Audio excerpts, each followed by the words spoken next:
Degree college principal I Ramachandramurthy garu, pharmacy college director doctor Kaval Nageswararao garu, BEd college principal Dhanalakshmi madam, అలాగే వినోదరావు గారు, లక్ష్మీ ఛాయ, సతీష్ గారు, ఈ ప్రోగ్రామ్ని కండక్ట్ చేసినటువంటి junior college principal doctor MEB Gangadharam garu, అలాగే స్టాఫ్ అందరికీ కూడా మీ అందరికీ కూడా ముందుగా 79వ స్వాతంత్ర దినోత్సవ శుభాకాంక్షలు తెలియజేస్తూ, చాలామంది చెప్తా ఉన్నారు, మన పెద్దలు కూడా చెప్పారు, దేశం కోసం.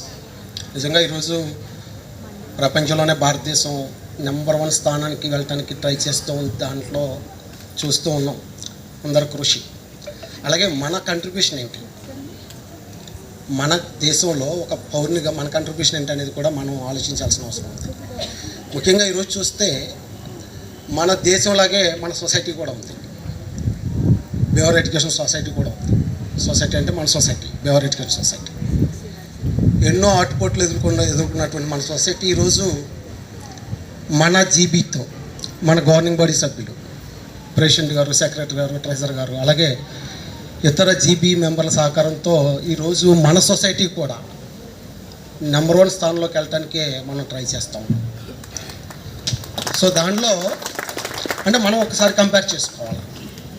అన్ని కాలేజీలు ఉన్నాం కాబట్టి, అన్ని కాలేజీలు ఇక్కడ ఉన్నాం కాబట్టి ఈరోజు ఇప్పుడు అడ్మిషన్స్ టైం ఇది. ప్రెసిడెంట్ గారు కానివ్వండి, సెక్రటరీ గారు, ట్రెజరర్ గారు, వీళ్ళు ఎప్పుడు అడ్మిషన్స్ గురించి, స్టూడెంట్ ఇంప్రూవ్మెంట్, ఈ మన ఎడ్యుకేషన్ ఇంప్రూవ్మెంట్ గురించి మాట్లాడుతూ ఉంటారు. ఇప్పుడు ముందు అడ్మిషన్ జరిగే టైం ఇది. అంటే ఇప్పుడు ఇంటర్మీడియట్ జరుగుతూ ఉన్నాయి, డిగ్రీ జరుగుతూ ఉన్నాయి, అలాగే పీజీ ఐసెట్ ఫస్ట్ ఫేజ్ జరిగిందంతే. ఇంకా పీజీ కోర్సెస్ కౌన్సిలింగ్ జరగలేదు. ఐసెట్ కూడా ఓన్లీ ఫస్ట్ ఫేజే జరిగింది, ఫస్ట్ ఫేజ్ కౌన్సిలింగే జరిగింది.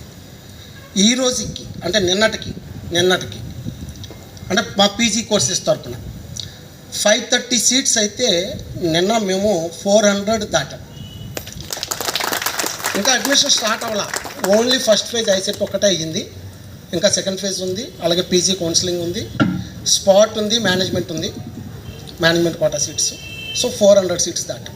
అంటే ఎందుకు చెప్తున్నానంటే ఇది స్పోర్టివ్గా కాంపిటేటివ్ స్పిరిట్ తీసుకోవాలి అందరూ కూడా, మన స్టాఫ్ ముఖ్యంగా. సో దీంట్లో అంటే మనకి ఇంతకుముందు కొంచెం ఇంచుమించు 3000 క్యాంపస్ స్ట్రెంగ్త్. మన సెక్రటరీ గారు అస్తమని చెప్తూ ఉంటారు, ప్రెసిడెంట్ గారు అయితే చాలా గట్టిగా చెప్తూ ఉంటారు, 3000 ఎట్టి పరిస్థితుల్లో ఈ సంవత్సరం దాటాలి, ఎట్టి పరిస్థితుల్లో 3000 స్ట్రెంగ్త్, మన క్యాంపస్ స్ట్రెంగ్త్ దాటాలని. సో దానికోసం ఏంటంటే మనం స్టాఫ్ అందరూ కూడా మ్యాక్సిమం కష్టపడాలి.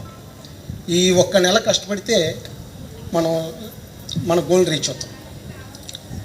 సో ఈ సందర్భంగా ఏంటంటే మన సొసైటీ నిజంగా కష్టపడుతున్నటువంటి మన స్టాఫ్ అందరికీ కూడా ఈ పర్టికులర్గా ఈ సందర్భంగా మీ అందరికీ కూడా నా హృదయపూర్వక ధన్యవాదాలు, కృతజ్ఞతలు తెలియజేసుకుంటూ, అలాగే